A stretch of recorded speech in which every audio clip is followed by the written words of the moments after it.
the side valves in the Holland was actually my son Joel's idea. His uncle Mick reckoned we should do the Canning stock route. And he said, well, that's just aiming for Mars. You're never going to hit that. So if you miss Mars and hit the moon, let's start on the Holland Track. So that's how it became. The really special thing about the Holland Track is it's an iconic WA four-wheel drive track and challenging. It could be muddy, it could be hot, dusty, or all of them.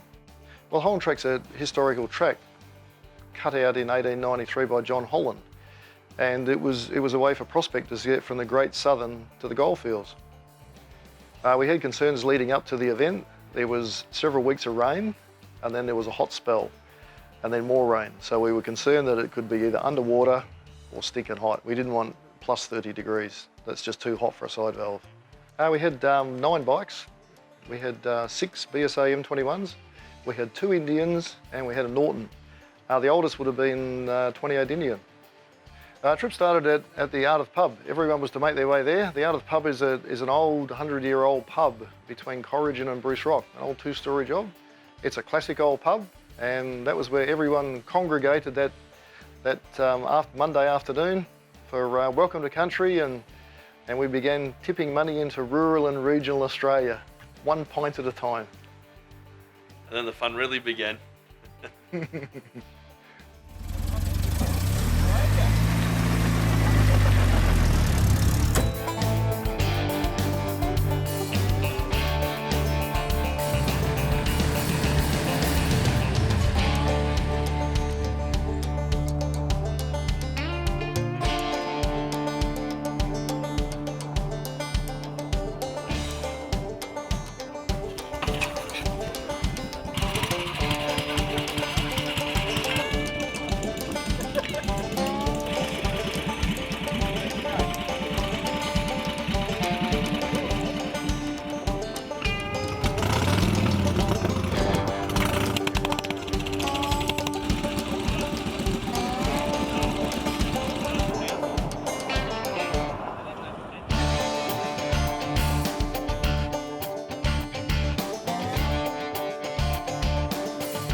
The first afternoon, about 35 Ks. It was fairly tame sort of conditions, and they'd burnt through that country, so the actual view, well, you can see a long way.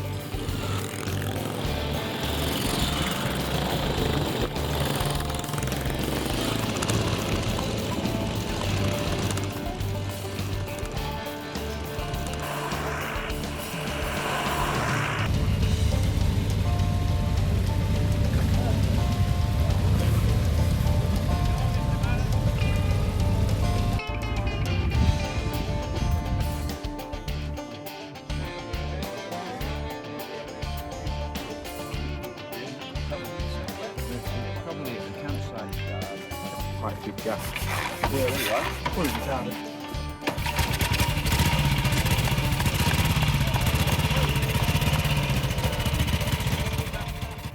We rode into Blue Haze Mine, which is an abandoned gold mine. We camped in a little grove of trees there, and then we settled in for the night. Cheers.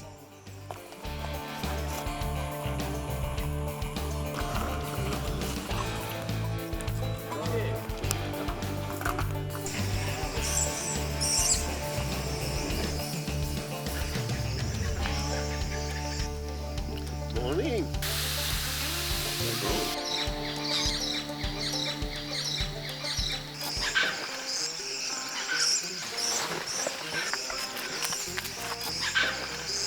My first attempt of ever making damper. Little bit on the crust, but I tell you what, very, very nice. It must be the crushed nuts, as you can see here, and the garlic that I put in there. Absolutely bonza.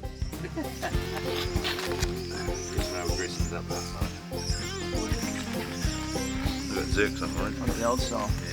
Yeah. Not partial, though.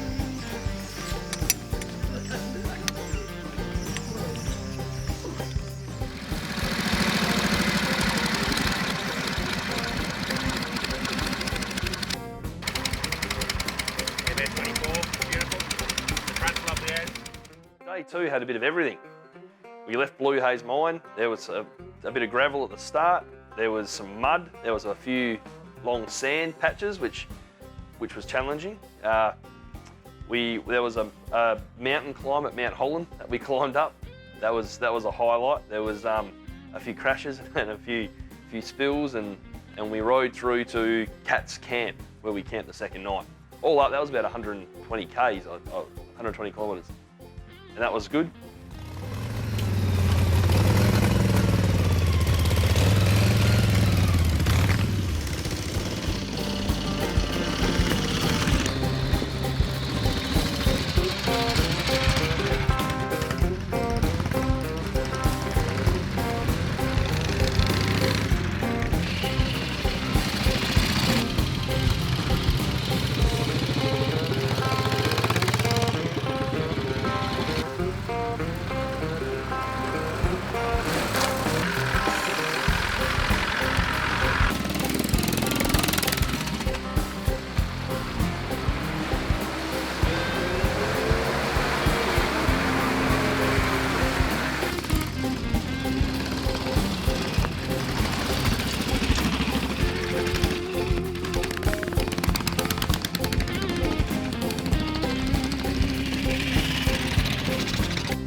I reckon it's not because he greased it. Trying to look after it.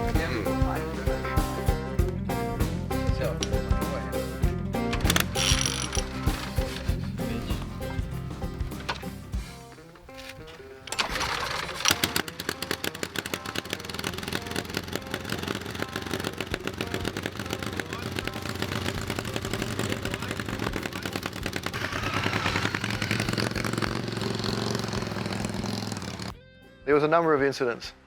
They may not all want me to talk about them, but there was Mike in particular, roared past me on a sandy section, only to end up wiggling across the track and biting the dust quite heavily.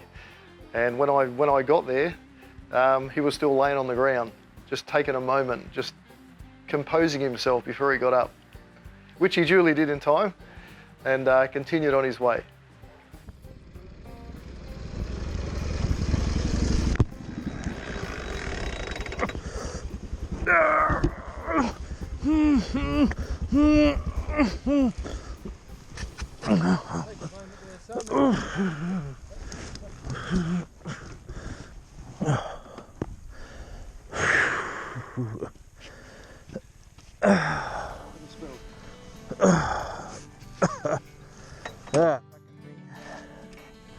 The sand is horrendous. It's all good. Shoulder okay? Just knocked the wind out of me.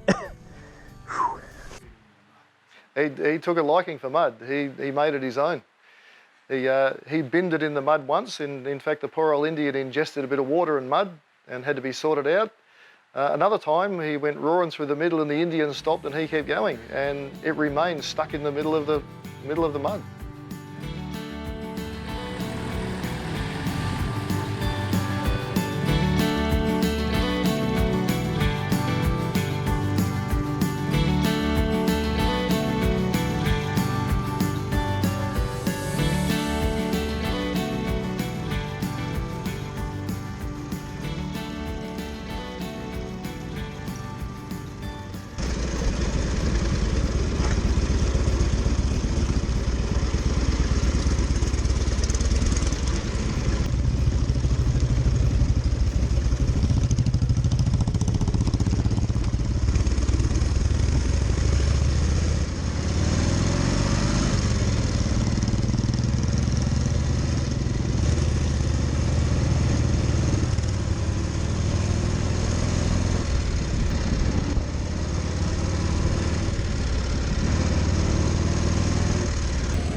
momentum is a bit hard to find on the hill.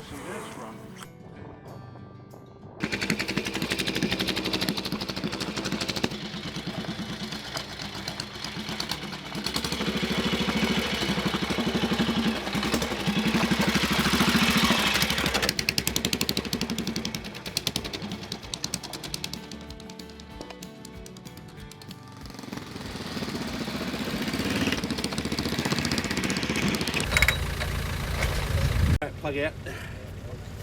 Burn a little flooded. About a 13 mil or a half inch. Got one.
On the second night, we stopped at a camping spot called Cat's Camp. The highlight of that night was one of the backup drivers, Tim, cooked an Asian pulled pork with homemade slaw, jalapeno relish on naan bread. It was heralded as the best meal of the trip. It was four out of 5 spoons.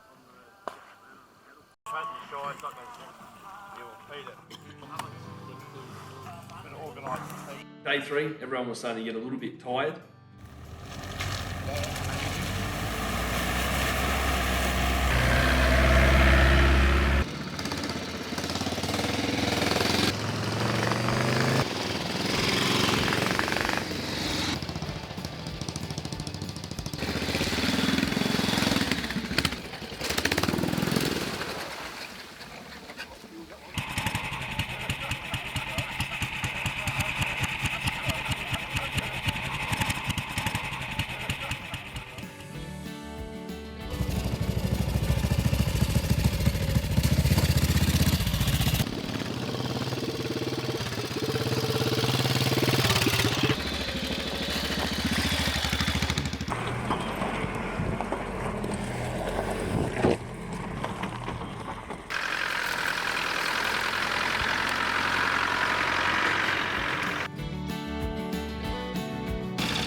And day 3 riding wise had really long soft stretches of sand that were terrifying.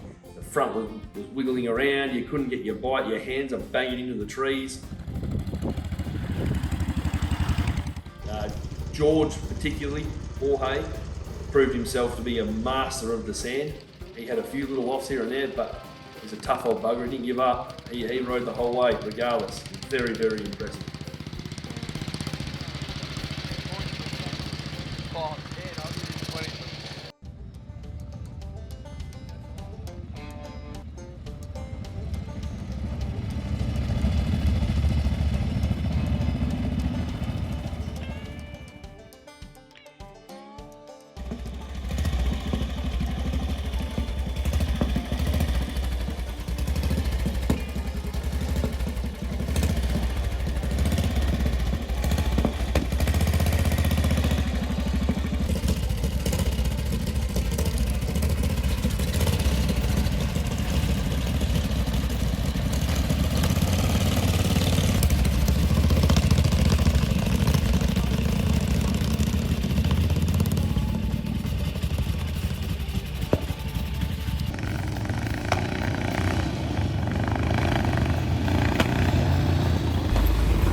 No.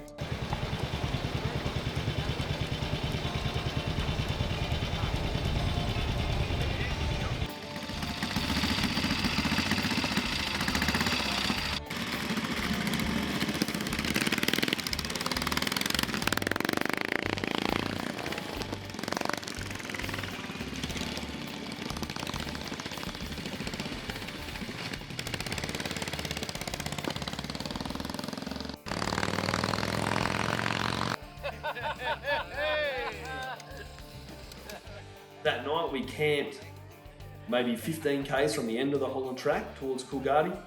That was a good night. That was a nice little clearing. Won't happen overnight. No, Will happen. that's it.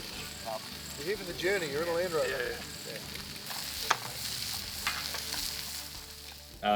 Mick went to all the trouble to put on the world's fastest Indian for everyone for their viewing pleasure. There was a few drinks had and some celebrations. Weren't quite at the end yet, but we were most of the way. That was a good night. So how have you found the ride?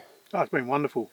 The last 4 days is just the age of the bikes, and no failures and all that. It's just amazing how hard we've been pushing through the track, and it's just been such a wonderful, enjoyable rally. How's your bike gone? I had a few point problems at the start of the first day, but we overcome that with a little bit of good aerodite, and it's been running good ever since. I found the track very challenging, really challenging. There's been a few incidents, but overall it's been sensational. It's the roughest terrain that I've ever been in, ever, full stop. What was it that prompted you to come on the ride? Oh, there was a chance of adventure, which doesn't happen in today's society. How have you found it? Pretty hard, actually, pretty challenging. Been off the fallen off bike a couple of times, into the mud, into the dirt, but the Indians kept going. The bike has actually performed very well, actually, considering it's 81 years old and it's still cooking along. What's been the highlight of the 3 days for you? Oh, I think the camaraderie and the scenery around here is beautiful. Yeah. The track itself is a bit rough, but the scenery is beautiful. 1928 Indian 101 Scout, long frame, 750. It's the oldest bike and it hasn't fallen over either yet. I haven't got much longer to go, so hopefully it'll stay up. How's the bike performed? As good as it could from 1928. We had a few spits and spurts with a carby problem for a while. But otherwise, no, it's been really good. Believe it. Hanging in there and, yeah. Good. And what's been the highlight of the 3 days for you? Getting to the finish line every day. Having my first cold beer.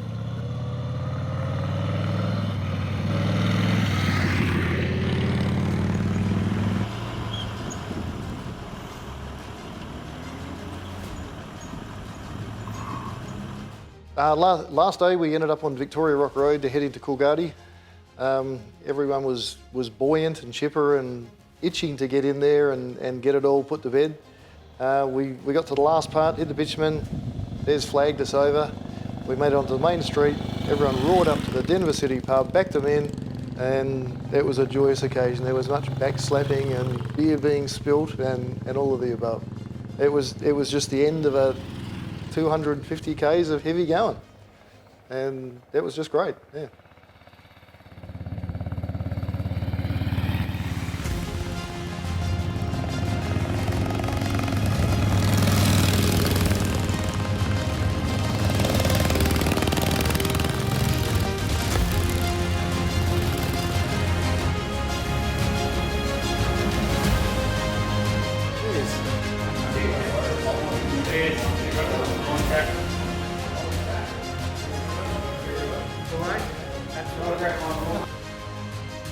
Fabulous job, gents, I'm going to say.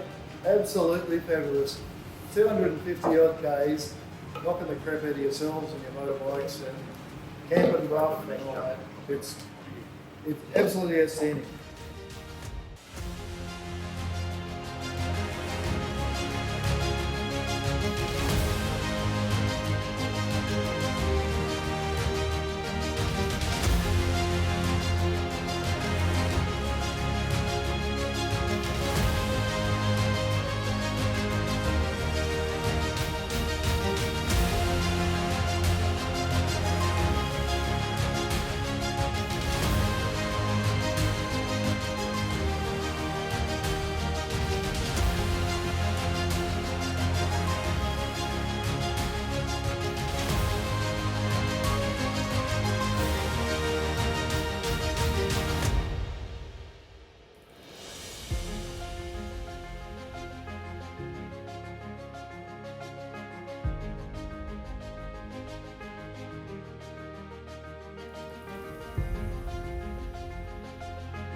There's a bit of pressure for a backup event. It won't be the Holland Track, but there's talk of Dunn's Track, there's talk of the Woodlines and bigger ones again.